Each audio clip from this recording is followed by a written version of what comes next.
Hello everyone, my name is Brett McKay. I'm the owner of a blog called The Art of Manliness, and I'm here to talk to you today about a growing trend in the U.S. that I call the Renaissance, or the death of the metrosexual and the rise of the retrosexual. Now, a question we often see in magazines and daytime talk shows is this: what happened to the real men? Men with hardihood and resolve and refinement, men like our grandfathers or Theodore Roosevelt. You see, they had a substance and a masculine energy that inspired confidence in others. Fast forward to today, and we're left with three lame excuses for manliness. The first one is the metrosexual. This guy likes to shop, get his nails done, and shave off every piece of hair of his body. He's obsessed with body image, and for him, the apex of manliness is that six-pack abs. The next guy we have for manliness today is the dumb dad. He's the subject of sitcoms and TV commercials. And instead of fathers know best, dads today are portrayed as overgrown children who do and say dumb things, while competent mom contemptuously rolls her eyes and cleans up the mess that dumb dad makes. And the third archetype of manliness is the man boy. This is a man between the ages of 20 and 35 who refuses to grow up. He reads the crap that is Maxim magazine, plays video games all day, and generally just doesn't have a plan for his life. But what got us to this sorry state of masculinity in America? Well, I think there are three big reasons. Now, the first one is feminism. Now, don't get me wrong. Feminism has done and continues to do good things, but I think there were some unintended consequences. First, men became confused about their role in this new gender-equal world, and second, manliness was often vilified as chauvinistic and violent and oppressive. The second factor is absent dads. Many boys are being raised by single mothers, and even if dad is around, he probably spends more time at the office than with his son. And this absence of masculine presence denies boys an example of what it means to be a man.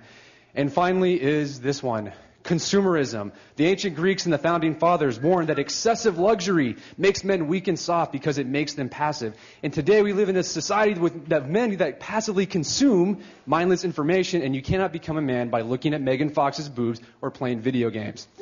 Now, I think this quote kind of sums up what the state of manliness today. T.R. and Churchill have more in common with Homer and Shakespeare than they do with us. During the last 30 years, we turned our backs disastrously inexplicably on this incredibly resilient heritage. But the winds of change are blowing across the landscape. Men are tired of what put out there in manliness, and they're looking to the past for inspiration. The retrosexual is born. But why are men looking to the past for inspiration on what it means to be a man? Well, I think there are two factors involved. The first one is the crappy economy. Many social commentators have noted that values like hard work and thrift are back in style, and people are looking back to their grandparents to figure out how they can apply those lessons to our current financial crisis. And second is this one: sociologists argue that every generation ends up like their grandparents' generation, which makes sense.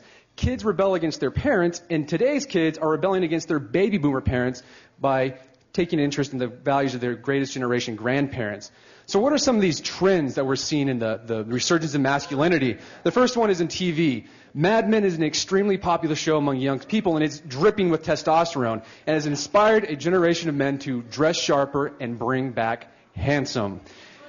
The second one is it shows on Discovery Channel and History Channel like Dirty Jobs, Axemen. They showcase the masculine ruggedness that we often admire, and we see men who aren't afraid of hard work and getting their hands dirty. And it's kind of the antithesis of the metrosexual.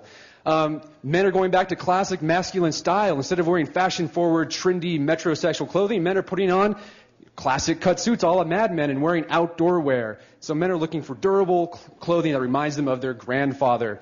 Barbershops are back. After years of going to unisex salons, men are flocking back to the corner barbershop looking for straight razor shaves, a classic and manly haircut, and camaraderie with other men. And this one here, the next one is, after years of declining numbers, Freemasonry is actually on the surge.